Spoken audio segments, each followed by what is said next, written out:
Good afternoon, everyone. Thank you for joining us. I'm Dr. Geiger, your principal, and I'm here with Julie Henderson, our Director of Communications. And we just want to say thank you for stopping in this afternoon. I know everyone is really busy at this time of day. We haven't figured out what time of day is perfect to do these webinars, so we keep trying different times, and we're recording all of them so they're available to people who can't actually show up at the designated time. So thank you so much for being here. We are experiencing the most unusual, most difficult school year that probably any of our students, our families, our teachers, all of us have ever experienced. And we're still trying to figure out how to do school this way. As we are seeing patterns and as we're working with many different families and students, we're hopefully bringing to you today some helpful information that we've been learning as we've been trying to figure this out. And we want to reiterate for sure that we don't have it all figured out, but we're going to keep working on it and trying to get better and better. And so as we learn in this situation, we will bring information to you all. And we're trying to do that through webinars that we can record and then provide for you on our website. Student and Family Services, Dr. Ashley Pennypacker Hill and some of our counselors have created some webinars already on different topics, and we'll talk more about those later and show you where they are on the website in case you haven't had an opportunity to avail yourself of those. The focus of today's webinar will really be secondary students. Most of Student and Family Services work has focused so far on some of the social emotional aspects of what we're learning through pandemic school, as we affectionately call it. And today we're going to talk more about the nuts and bolts of doing school, some more practical strategies. And at the end, if we have time, we're going to open it up for some questions and answers. So what are we talking about? You see on our slides, we're going to be talking about some routines, habits, and strategies for academic support for students, ways that families can support their student, where to access information and get help. And there will be another webinar tomorrow that we'll make sure to remind you about related to Canvas. So we'll talk a little bit more about that. And Julie is going to be my helper to remind me of all the things that I forget to say. So if you keep your eye on the screen today, what I've tried to do for everyone is provide links and locations for where you can find this information that we're talking through. It's always great to have people talk through it, but it's also really important to have a reference so that, we say teach a man to fish, you can go and find that information in places around the web. And so particularly speaking about there's actually a Canvas 201 webinar tomorrow, which you'll all receive information about this evening. And if you go to the Student and Family Services tab, which is under the Family tab on the web, you'll be able to find those listed on that page. Right there. There you go. So the Families tab is probably the most comprehensive place, particularly at this time, for families to navigate through the website. And a lot of the locations that we'll talk about today are listed in that space. Awesome. So where are we right now on the trajectory of the school year? So you know that we converted to a 4x4 schedule, which means that students are completing a whole course in one semester. And we are at the midway point in that course right now. Actually, October 16th was the midway point. So when you think about a child is enrolled in a civics class, or civics isn't a good example, history class, they are halfway through that civics course at this point.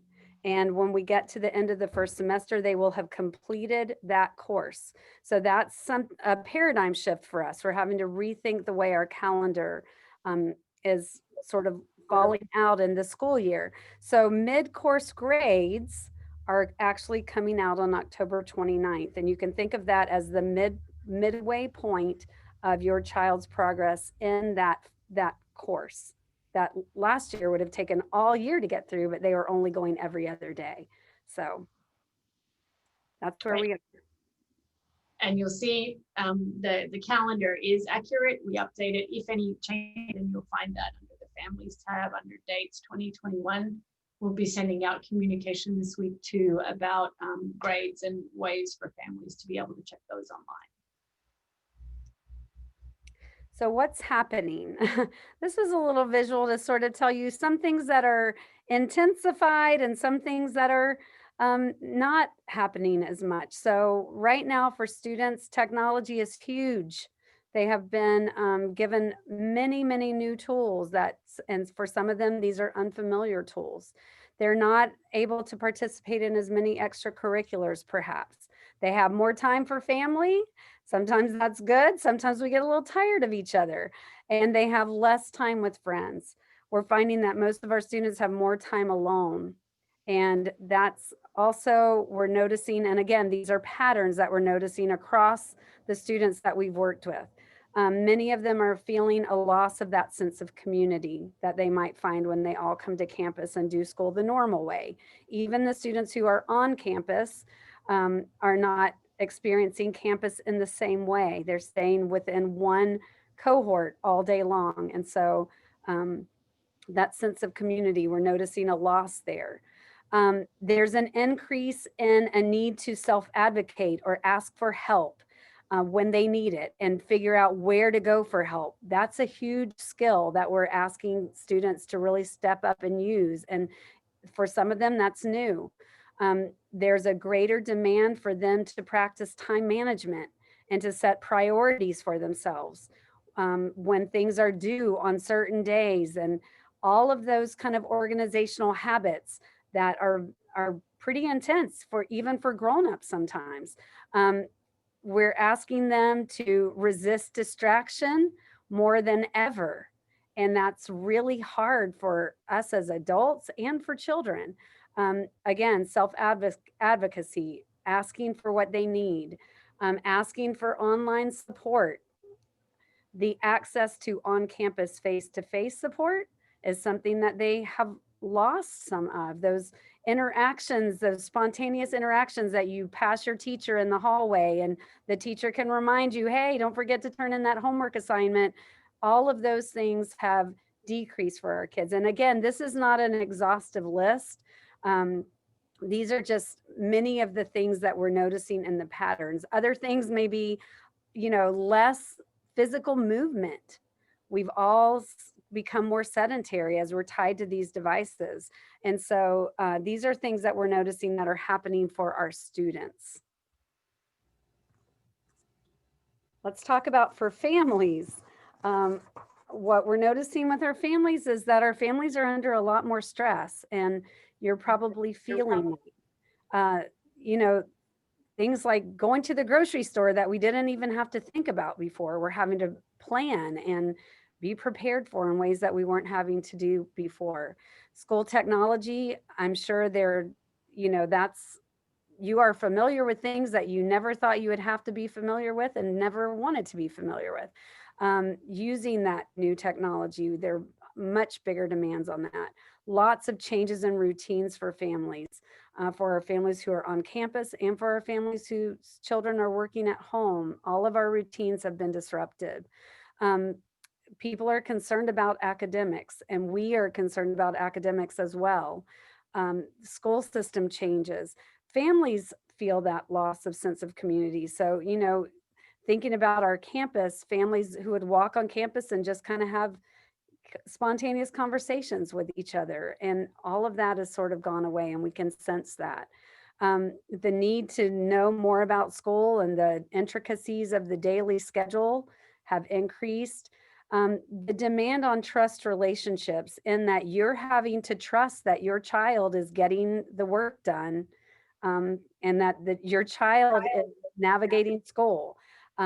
That's really difficult, and it's put some strain on some relationships. Academic progress monitoring, there's definitely been an increase on the family side of that, and need for support. Lack of face-to-face support, again, families are experiencing that, and they're finding that they have to rely on online support more than ever. Teachers and staff, definitely stressed out. I can attest to that. And they're experiencing, these changes in technology, changes in routines. Our teachers, the teachers at PK Young never aspired to be virtual teachers. They would have been working for Florida Virtual School, and they love the face-to-face interactions with students and with each other. And they're missing that. I can tell you that from talking to them a lot. And so they're missing that contact with students. They're feeling that loss of community. Teachers have a lot of concerns about their health, which was a big driver of our model and the reason that we're cohorting kids and doing the things that we're doing on campus. They're having to access a lot more online support from our IT folks. They're having to do a lot of academic progress monitoring. They feel the need to provide a lot of support to your family and to their students. And to be perfectly honest, they're feeling a lot of frustration around that because it makes it a lot more difficult to provide that support in this kind of context. Um, I so think all of that, all of these, again, not exhaustive. There, we could probably sit here and talk about the problem for days, but instead we want to talk about some of the things that we're finding as we talk to families and teachers and students that can actually be helpful, and hopefully some strategies that families can use. I think I want to make just one point too, Dr. Geiger, that Yes. sort of access to online support, it's like schools around the nation have actually worked on new ways to provide support to families online, which is great. But it's that changes in school tech and having to use school tech that's really challenging because families aren't used to accessing that just in a very practical sense.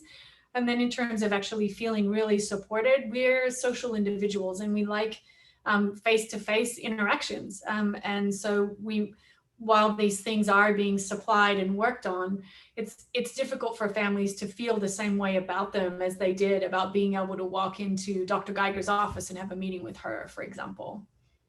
Agreed. So what can families do? We're going to share, it says 10 ideas, but we're actually going to share 9, and then we're going to ask you all to generate the 10th one, hopefully more than 10. So we're going to talk about school schedule, the learning space, a weekly work plan, some daily schedules and routines, some things about Canvas. And again, there will be a lot more information in those student and family services webinars about Canvas, but we'll touch on it lightly here. We'll tell you what students should and could be doing. Talk a little bit about grades, since midpoint grades are going to be available on the 29th, later this week, and then talk about where to go for help. And speaking of number 10, so as we're going through this, if you think of a great idea and you want to jot it down, or if you want to go to the Q&A, that's where we're going to be collecting those and sharing them out. So there's a Q&A available on your screen where you can go and put in an idea that's worked for your student or your family. Okay, so we're going to dive right in. So it's really, really important to know the school schedule. And Julie's shown you on the bottom where you can find that on the web. If you go to the information tab, the bell schedule is there. It's different this year because there are no passing periods. So you notice that first and second period, but right up next to each other, there's not a 5-minute break in between. And most of you have probably figured out that teachers have been asked not to spend the entire 85 minutes doing Zoom with students because that feels unhealthy. So they're using the beginning parts of the period usually for their synchronous time. So looking at first period, we have announcements on campus from 8 to about 8:02, and then students jump into first period. And usually if a teacher is doing Zoom that day, it's going to go from about 8:05 to 8:45 or 8:50. So about 45 minutes. So if you think about each of those periods at the beginning, and that this is the schedule for Monday, Tuesday, Thursday, Friday. I think Julie has Wednesday next. So Wednesday's a little different. It's our early dismissal day. And there's also advisory on Wednesday. And advisory is something that we added to all 6th through 12th graders' schedules this year.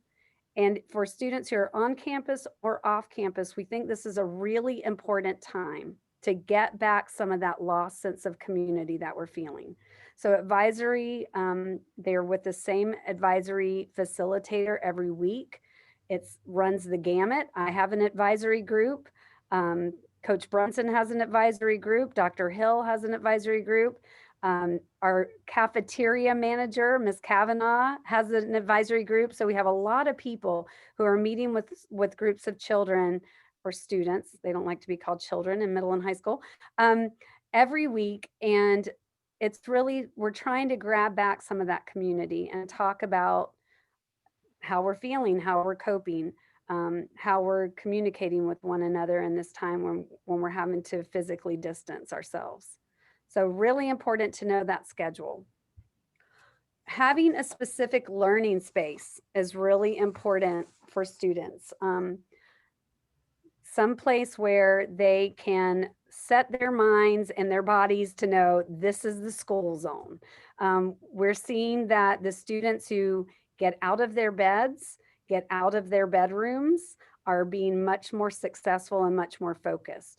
So if your child says, no, I'm just going to lie in bed and do my Zoom, I would really encourage you to help them find a learning space that basically tells their body, okay, now I'm in school. And so, the Chromebook has to be there. So some kind of a flat workspace. They have to have the necessary materials, a charger, place to plug in their computer. Least amount of distraction as possible. And I know that's difficult when you have multiple children in the household or adults are working from home as well. As much as a student can be in a place without distractions, that's helpful. We have the students on campus facing windows so they can actually see light and see nature. That seems to be helpful. Non-school items put away on campus, we have them put their phones away. I would encourage you to have them put their phones away during school at home. Any other distracting kinds of items like that. And again, the last bullet is just sort of differentiating between workspace and recreational space. So having a space set aside that's just going to be where you do school. I think that's really important. And we're finding students who do that to be more successful. If you are looking for this list, of course, the virtual PK page on the web is a great resource, and we've included some extra links there. And as new ideas and new things become known to us, or that they're shared with us through conversations, with families like yours, we'll add to what we can supply and provide and suggest. So if you hit the families tab on the web and go to virtual PK, you'll find a link there to the characteristics of a learning space for off-campus students. Wonderful. Okay, the next thing we wanted to share is the importance of making a weekly work plan. When I was a teacher, I called this taking some OT. Instead of timeout, you take some OT, which is organizational time. And so previewing school assignments and activities for the week sometime on the weekend, if you could invest about 20 minutes with your student or help them invest 20 minutes of doing this before the week, it will really pay off in helping them be organized for the week ahead. So making a work plan, filling in when are the Zoom sessions, when do those happen throughout the week, any assignments, to-dos that they need to get done. And they can continue to add to this throughout the week. As a teacher assigns a task, they can add it to that to-do over on the right column. So this template is available. If you want to use this one, a scrap of paper works just as well, but it's really just sitting down and thinking through what is the week going to look like and making that plan before the week starts. We found that to be really helpful for a lot of students, especially the students who don't lean toward the type A kind of lifestyle. So some of them are naturally more organized than others. The ones that aren't sort of that type A, super organized sort of student might need something more structured like this to help them. And so we're finding that it's very helpful to our students to sit down and take 20 minutes on the weekend and just plan for the week ahead. And there may be other versions available. This one in particular is found on the Virtually PK page. You can see the arrows pointing to where that lives. It's a template in Google Docs, and students can save it as a copy for themselves and work on that and create a new one every week or edit it out once it's done, that kind of thing. So, but it's there. Awesome. Okay, a daily schedule. So we have been telling people who, especially families whose students are choosing to work from home, it's really important to pretend like you're getting up to go to school, because you are getting up to go to school. So you need to get out of bed and you need to eat breakfast before class starts, and you need to have your Chromebook turned on before class time. So 7:45 is a good time to make that happen. They need to go in and check Canvas courses before 8.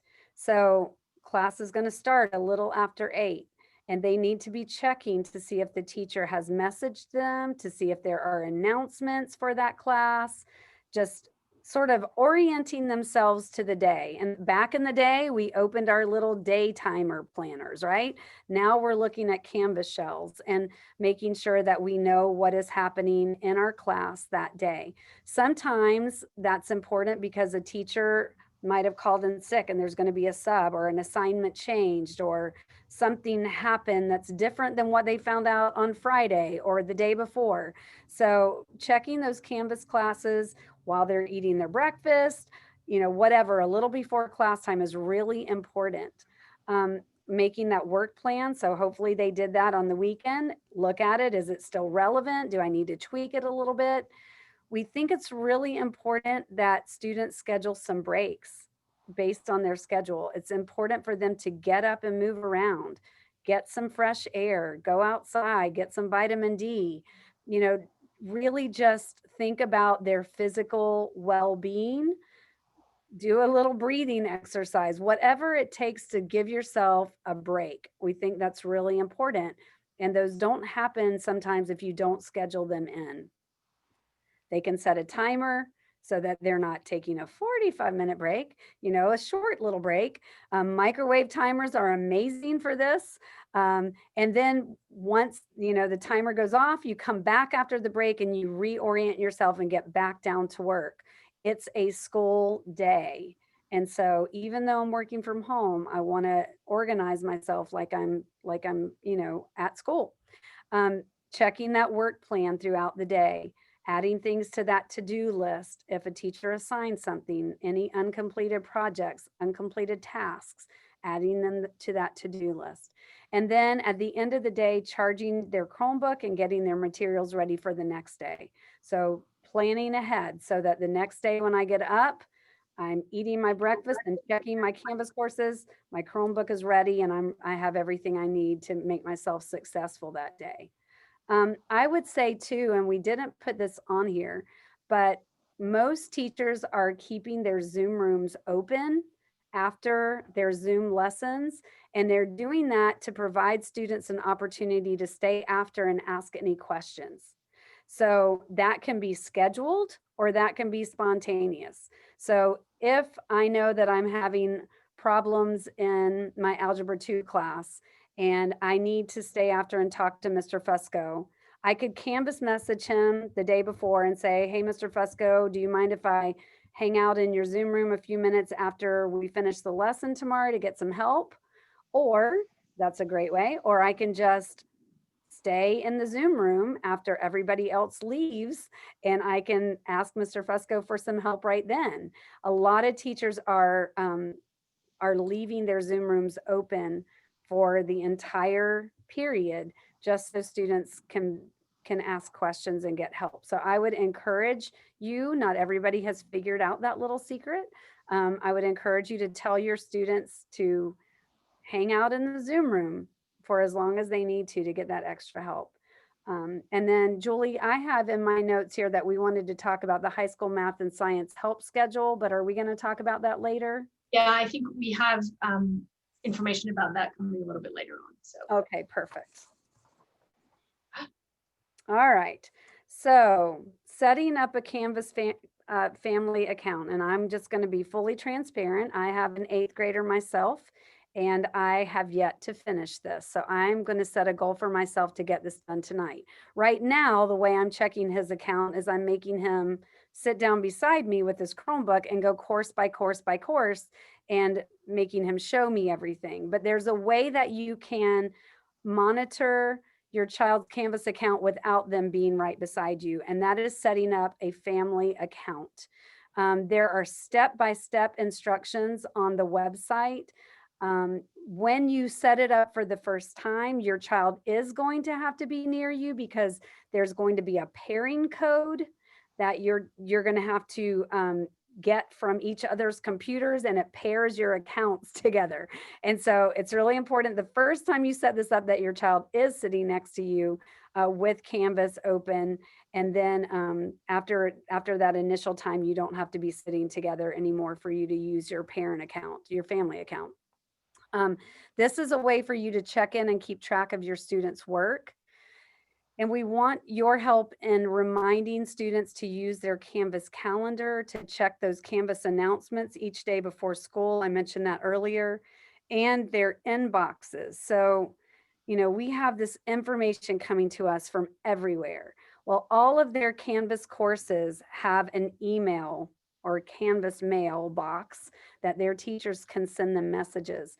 And one of the things that we started noticing is students were having message mailboxes with hundreds of messages in them. They were never checking, and the teacher was getting super frustrated because I sent them a message. I sent them an email in Canvas. Well, the kids weren't checking their emails. So that's just a really important reminder. It's one more thing that we have to monitor. And that is a way that teachers and students can communicate to each other about courses, and the teachers are using it, and they were assuming that students were checking that email because don't we all love email? But the students weren't thinking about checking their email. So remind your child to check their Canvas inbox in the morning and at night. If they just make that a habit, I'm making my son put little alerts on his phone. Check my Canvas email. It dings for him at 7 o'clock in the morning, and it dings for him at 7 o'clock at night.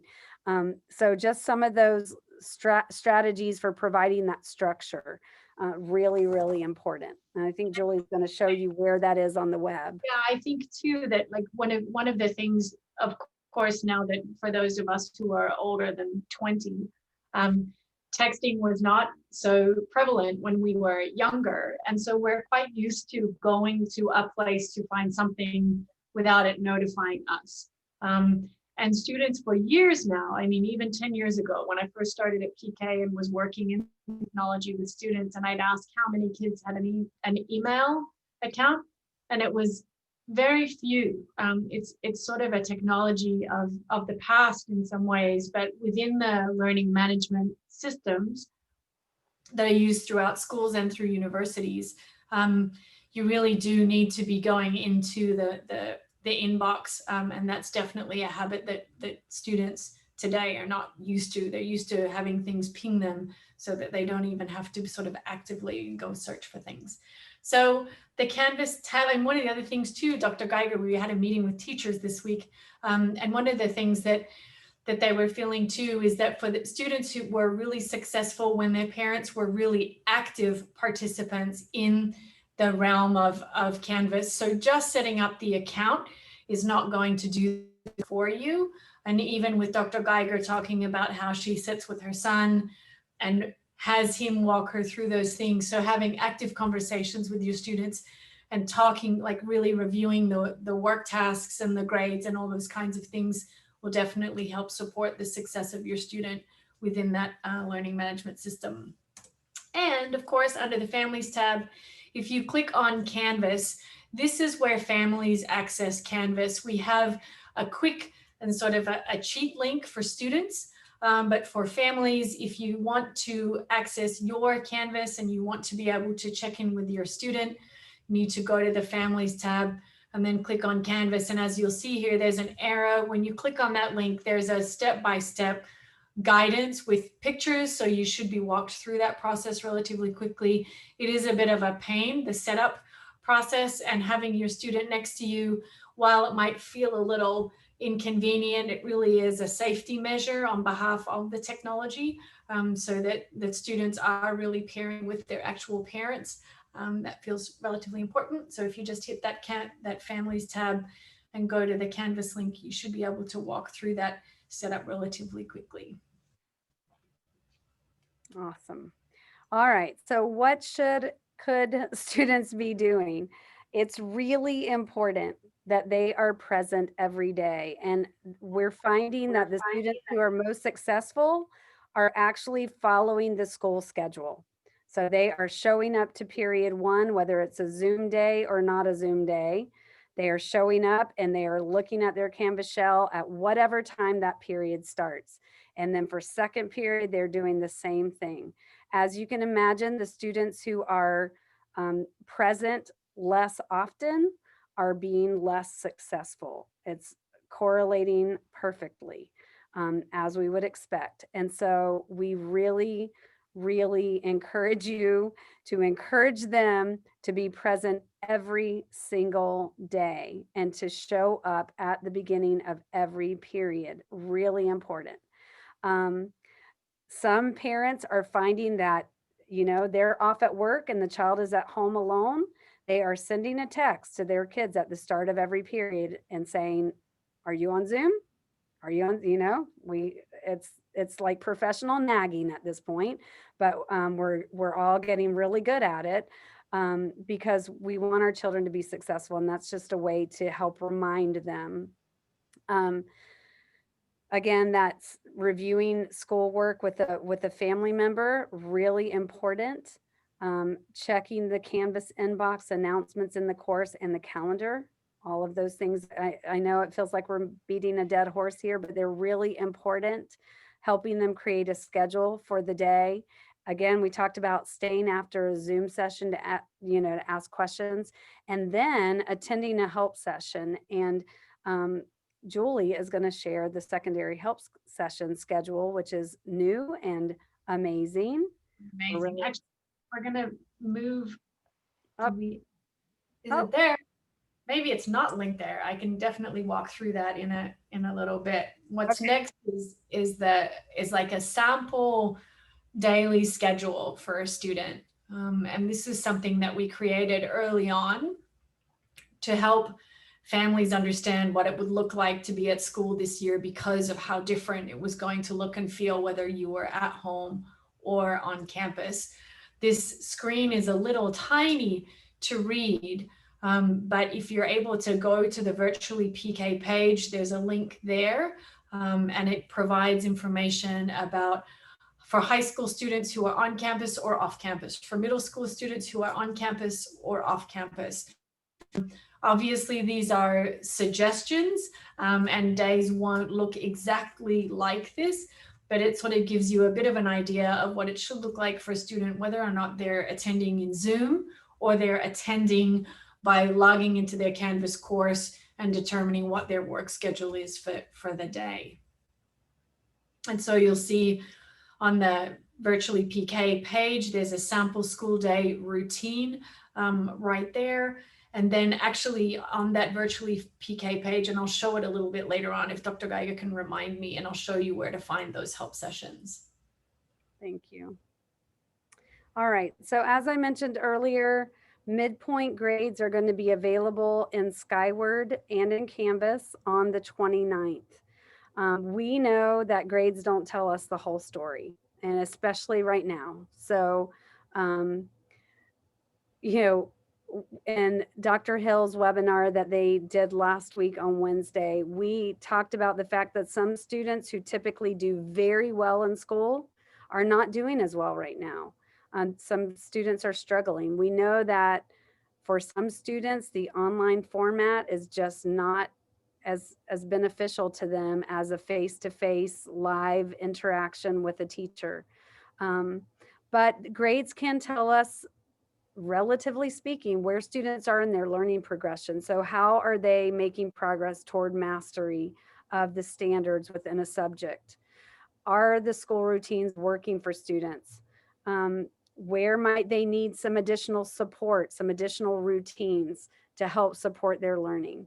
And sometimes they give us a little window into how students are managing to balance their social emotional needs and all of these academic demands in this new context. So grades do tell us something. Um, at the same time, we don't want grades to be the only input that we're thinking about. And so we're trying to look holistically at how students are doing as well. In the past, we often had comments from families about Skyward grades, and they would say, when I go in Skyward and I look at my kids' grades, really all it tells me is a score. It doesn't really tell me, it tells me like an overall grade for the class. It doesn't really tell me how my child, got to that grade. Canvas actually gives us a lot more clues about how a student is earning the grade that they're earning at that time in that class, because you can look at the assignments, the expectations for those assignments, and how your child actually did working toward the expectations for those assignments. So while Skyward gives you just, the bottom line, the number or the letter, Canvas actually can give you more details. So again, I would, both are valuable, but looking into Canvas and actually looking into the courses, and having your child talk to you through those different assignments and what exactly that was. And I like Canvas personally because I can look at my child's grades and I can see what's missing, things that he forgot to turn in or something that was late. And we can have a conversation about how to better schedule time, how to make those plans for the week, how to make sure you're not turning in something late. So Canvas gives you a lot more detail, and Skyward just gives you the big picture.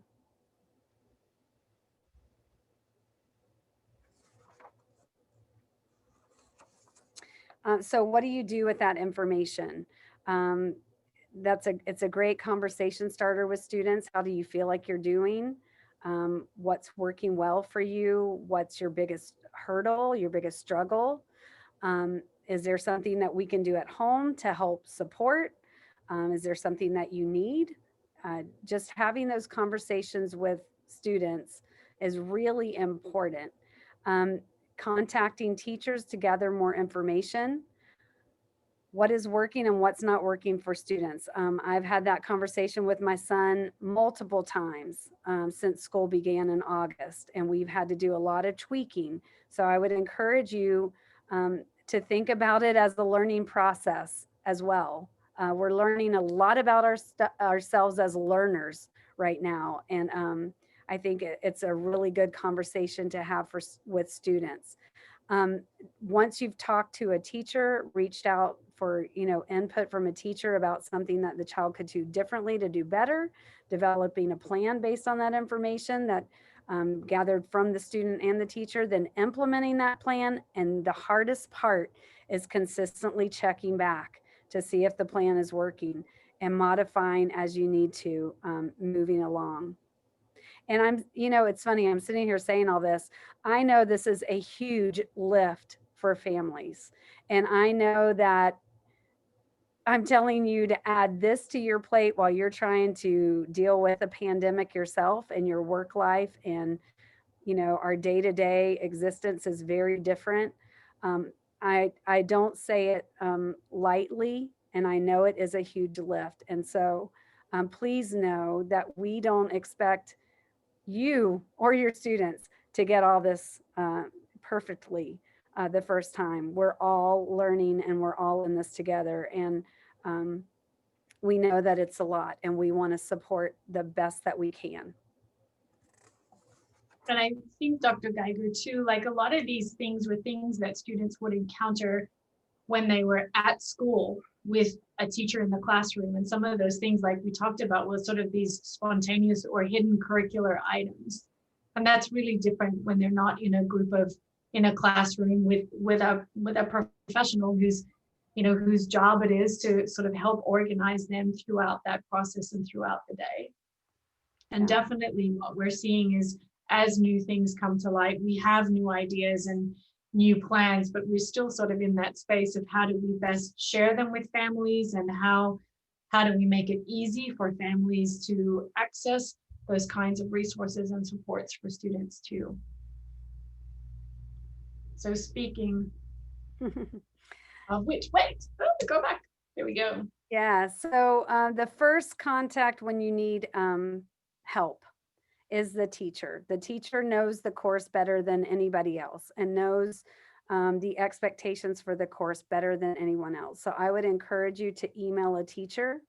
That's your first, after talking to the student, the teacher is your best source of information.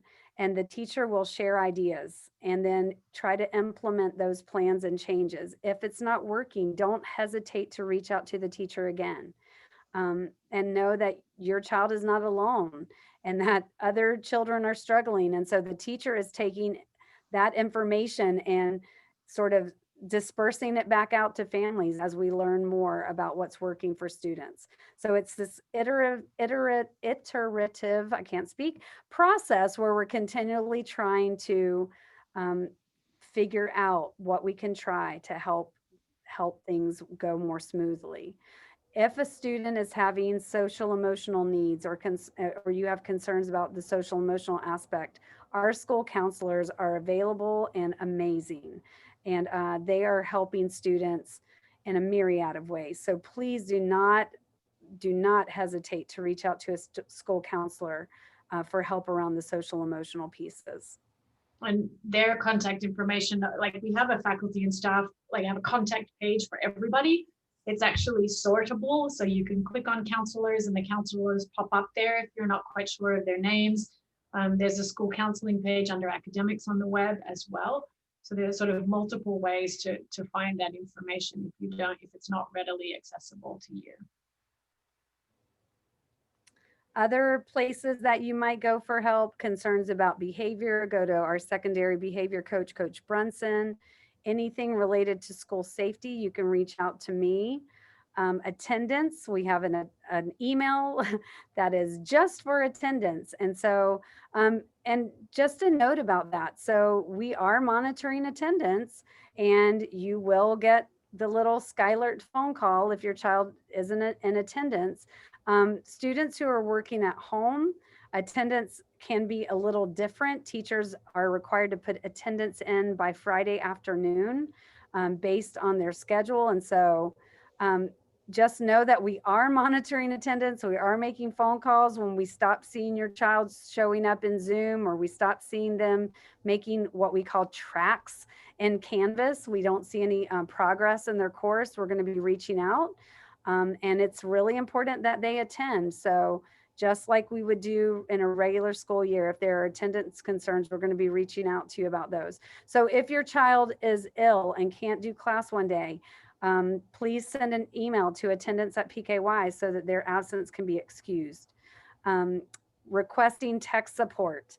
There's a student help ticket that's really useful, and they respond very quickly. We know that technology is super important right now, and so we try to be really responsive to the needs of students when they send out that ticket. So that's available, and I believe there's a link on every single one of their Canvas courses, so they can request tech help that way as well.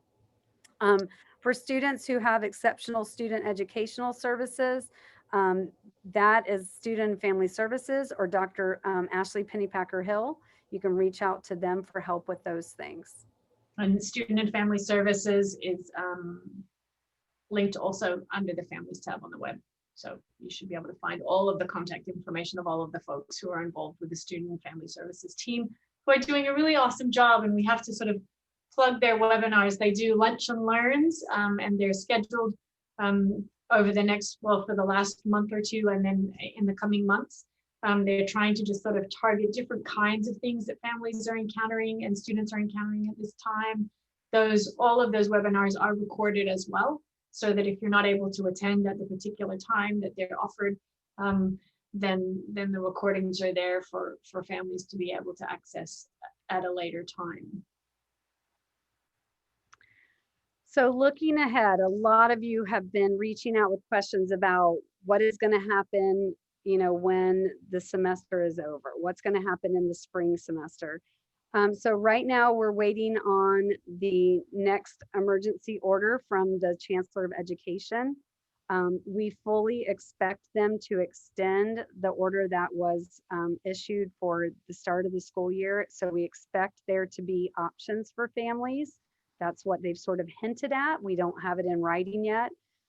So I know that Julie has already started sending out communications asking, if you had to choose right now, what would you choose for your child in the spring? That is to help us plan. We're not asking for a final decision at this point. That will come later. But we are sort of trying to get our finger on the pulse of what are our families thinking that they might want to do if given the choice again, whether or not to bring their student to campus or keep their student at home. That just helps us with planning. And so we've already started making some tentative plans about what the spring is going to look like. And we're also doing a lot of meetings with teachers to talk about what's working and what's not working and what do we need to tweak and change. And some of those changes might happen even before the new semester, because as I said, we know that this has been very, very difficult and a lot of stress on a lot of students and families. And so if we can go ahead and make some small tweaks and improvements, we're going to go ahead and try to do some of those. So the best way to keep yourself informed every day, we put announcements on the web.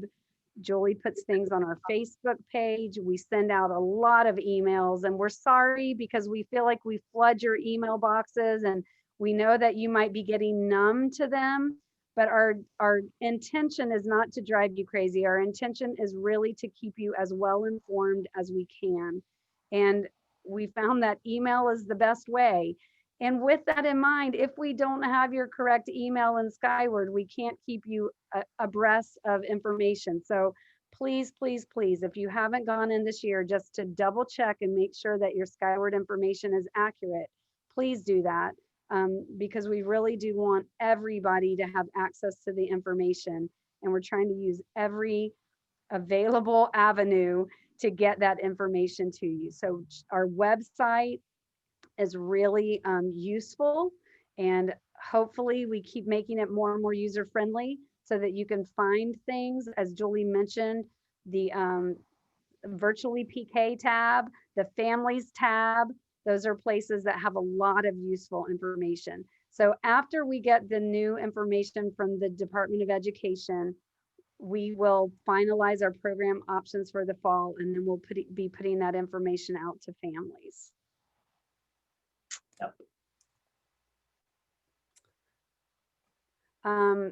Other things that are more exciting on the future horizon, construction is currently on schedule. We're really excited about moving into our new building, and we're planning to move in during the spring semester.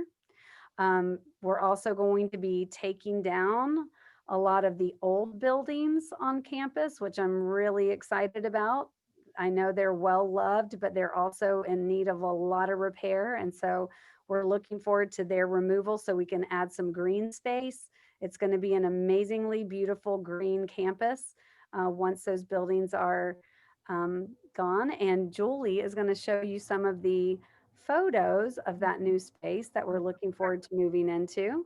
If you're not aware, this little handy dandy, whatever it is, 8-7 box little gadget on our website has links to various and sundry things. And the Inside PK one is actually a link to a Flickr site where in normal times we upload photographs for students and happenings on campus throughout the year. That's been a little bit limited this year. However, we do have a space which shares the progress in construction of the new building, which is kind of fun to look through considering it only started in October of last year. So it's just been this really amazing and speedy process. I know that there are updates to be had. Faculty are actually doing tours of the building, and some slight finishing is happening on the inside. So there are lights inside and there's plaster and things like that. So it's really starting to come together and feel like our new home, which is super exciting. It is very exciting.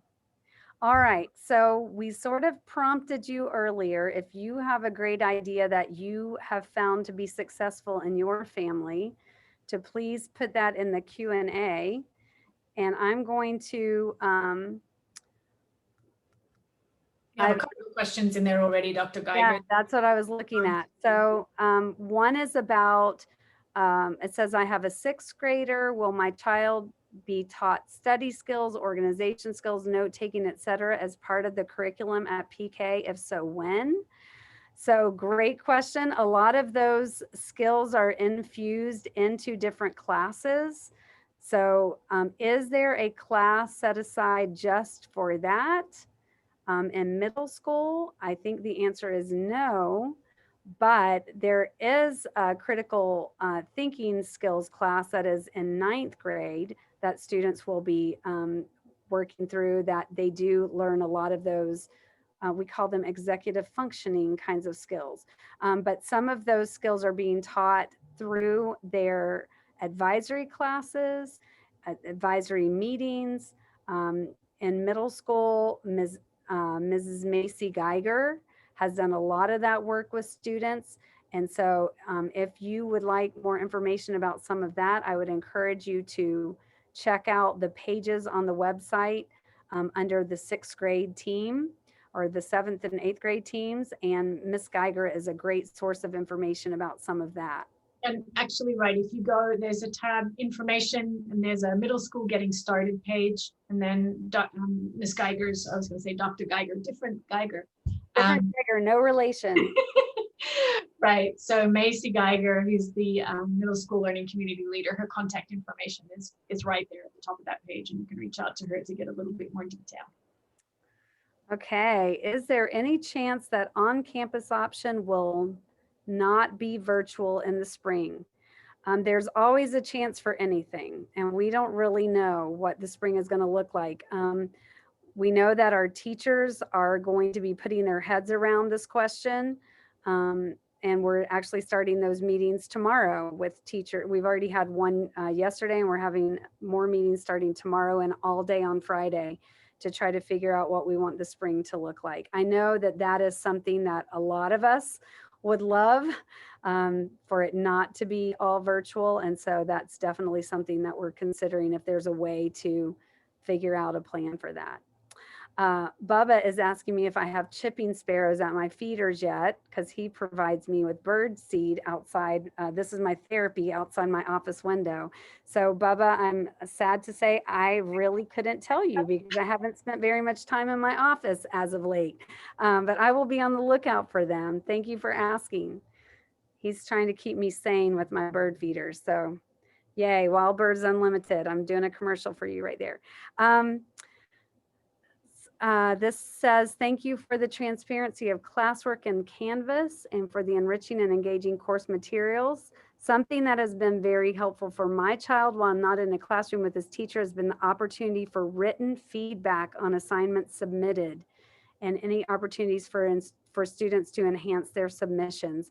Awesome. Yes. And I think most teachers are open to that. They're open to allowing students to revise their work. So please have your student ask, Mrs. So-and-so, would it be okay if I turn in a revised assignment? Would you be willing to look at it a second time? I think most of our teachers would be willing to do that. Yeah, I think Dr. Geiger, that's all part of that principle. And some of you may have heard these words batted around the traps. For us, which is mastery-based learning, where the goal is really for students to master the content. It's not sort of jumping through a hoop, but the ultimate goal is for them to master that. And sometimes that takes more than one try or a little bit more time. And teachers are definitely open to sort of helping students master the content and the skills in their courses. Yes. Another family member is asking about how to get assistance for a child at home. The first place to go is the teacher. And so if whichever class your 10th grader is needing support in, It would be reaching out to that teacher. That's the first step. And then the teacher can help direct you from there. Um, so the next one, it says executive functioning skills. Regarding executive functioning skills, I too have a sixth grader who's already expected to have a lot of those skills and doesn't yet. That is a huge challenge, as well as many hours together, unstructured, independent. Yes, I hear you. And I think the bar has been raised for all human beings right now around executive functioning skills, and our students especially. And so, again, I hear you, and my student is dealing with the same thing. And so I think providing support and asking for help around this, please don't refrain from doing that. We do want to help. The learning community leader, as I said, for sixth graders, Miss Geiger has done a lot of that work with students and would be open to providing some ideas. I would say check out that Getting Started page in middle school. Julie, tell them again exactly, because I'm messing up the navigation. It's under information on the web, and it's called Middle School Getting Started. And yep, Middle School Getting Started on the web. I'll put the link in the chat, so that families are able to, you can take a look at that. And Julie, so we only have about 4 minutes, but I wanted to, can you get us to that spot to show the help session sign Yeah, up before we forget? Let me just say too, in answer to the question about executive functioning skills, in addition to us being very aware, the conversations that we've been having with teachers has definitely, like for families, really put a spotlight on those skills for students. And we've always talked about them, but living and learning in this context, as Dr. Geiger said, sort of puts the spotlight on that for adults as well as for students. And teachers are brainstorming, trying to work out ways as we continue to sort of evolve in the space of this really much more heavily online learning space for students, and then how best we can sort of develop ways to help support students in growing those skills, and sort of they're building their own planes while they're flying, to use a metaphor that's probably beaten to death at this stage. But yeah, I mean, definitely we continue to work on ways for students to be successful in the current model. And I'm going to stop my ideas and questions sharing. So give me a sec. And I'm going to drive you to the Virtually PK page. Where are you? All right, so let me here's our Virtually PK page. As many of you, I'm sure, are familiar, if you scroll down to the bottom of this page, what you can find in off-campus Virtually PK, which is right here, and on campus, they're basically the same links. And you'll see Getting Help, and under this Getting Help section, you can find a link here that says Contact Teachers, but it also says math support and science support. And I'm not sure, yep, it'll open in a tab right here. And so what you see here, and this is Dr. McDonald actually, and by surveying all the teachers, has provided this incredible list of teacher Zoom links when they do Zoom, and then when help sessions are available for all of those teachers. And these are new resources as a result of what we're seeing with students. And so currently what's up there are math and science, and we anticipate that other subject areas will become available as time progresses. So check those out. Those are kind of amazing.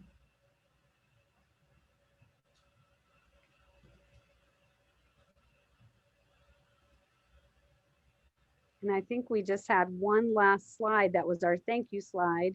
Yep. But wanted to let you know that this webinar is being recorded. We're going to send this out via email to everyone. It's going to be under announcements on the web. Again, we have a PK Yonge Blue Wave Facebook page where it'll be pasted. It'll be under the Student and Family Services, Family Webinars tab, and in Virtually PK. So again, we're trying to put things in a lot of places so that you can find them quickly and review them if you need to. And again, please reach out. We want to help you. We know this is, we're living it with you. We're all in this together, really and truly. And we know the struggle is real, and it's challenging us in ways that we've never been challenged before. And so we want to be here for one another. We want to be here for you and your student. And please reach out to us if there's anything we can do to hopefully make things the best that they can be in this current context. I think, Dr. Geiger, too, I think we want to say thank you to families for support. Yes. I think over this whole time, we have felt so blessed by our community who have reached out and just shared support with us as we try to do the best we can for the students on campus and off.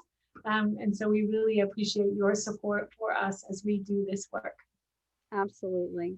And for those of you who want more information about Canvas, don't forget that there's a webinar tomorrow at noon that our Student and Family Services team is putting on, and that will give you more nuts and bolts insights into Canvas. And that will also be recorded. So if you can't be there for that live and in person, just know that you'll be able to find it. It'll get posted, and we'll make sure that that's available to everyone. So thank you again for being here with us tonight. I know that adding one more thing to your calendar is not a small thing. I really appreciate your time and efforts. And again, like Julie said, thank you for supporting the Blue Wave family. We value everyone who's a part of this great group of families, and we really appreciate all that you're doing to work with us on behalf of our students. So thank you. Have a safe night and have a good evening. Take care, everyone.